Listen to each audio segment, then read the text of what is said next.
As you remember, I went to Milan for a congress and I already uploaded a video about this, so if you haven't seen it, go and check it in the videos. So we went to Milan. That was our plane that we were just about to board.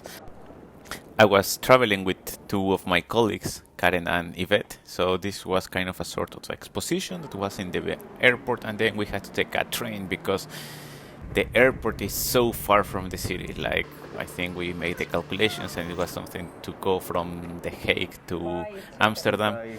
So that was pretty far. Then we had to buy some tickets for the metro. And also something that surprised me a lot was that everywhere in Milan there were like these kind of cameras that were sensing you the temperature, and as also, if you remember, they were also checking everywhere that you were vaccinated or that you had a negative corona test. Temperatura nella norma, benvenuto. Benvenuto. But I told you that I went to a congress, so here are some few shots about the congress, and some nice things about it. It was that I could get my 5-7 minutes of fame, and also that we were having ice cream. Nevertheless, we were experiencing some difficulties with the transmission, and I guess there were some a bit awkward moments, but they were quickly solved.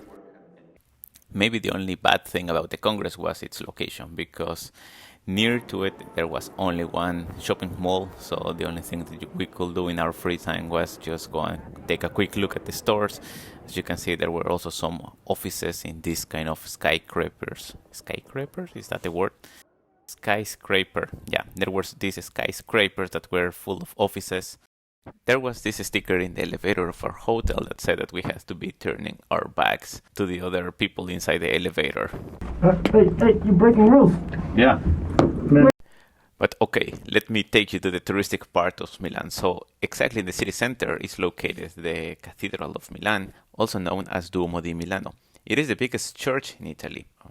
It is the biggest, with 158 meters of height, and it took almost 600 years to be built. As you can see, I mean, it was amazingly big. It was very nice from the inside. I don't know, it was one of the most impressive churches that I have ever been. Even Leonardo da Vinci helped to build it, and he among others gave it the Gothic style that it has. I was impressed by the amount of statues, the details on them, and also the stained glass all over the church. The doors in the cathedral were huge. The main one was closed, but the side ones, as you can see, both the wood and the metal part of the door were completely filled with details. There were a lot of golden details on the doors, and we also saw this Illuminati sign on the places where you went to confess your sins. You could also access the catacombs in the church, and here you can see some of the places where they were burying the people.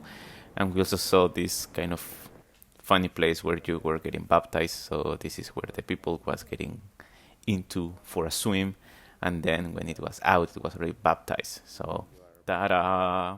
Baptized. Then we went upstairs, so we could go all completely above the church, and we had very nice view. We saw some pigeons made of marble, and also a couple getting married downstairs over there.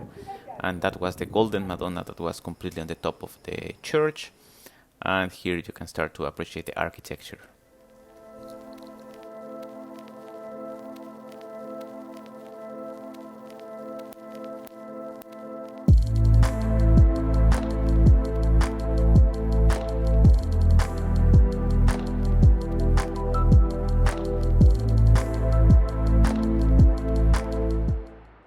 And just after you leave the church, you can see the Gallery Vittorio Emanuele II. So this is basically a shopping gallery where you can walk around, and there it's full of hotels, restaurants, and shops. And most of them, of course, I couldn't afford. As you can see, the roof is made of iron and glass. And there were also some paintings on it.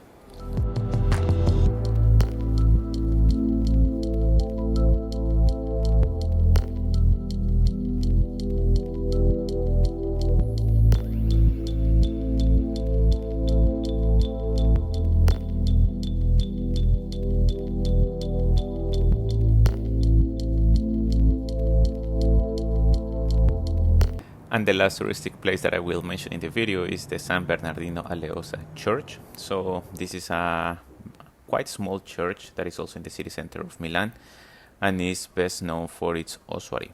So this is just like a small chapel that is decorated with many human skulls and bones. It was built in 1210. Before it was used as a cemetery.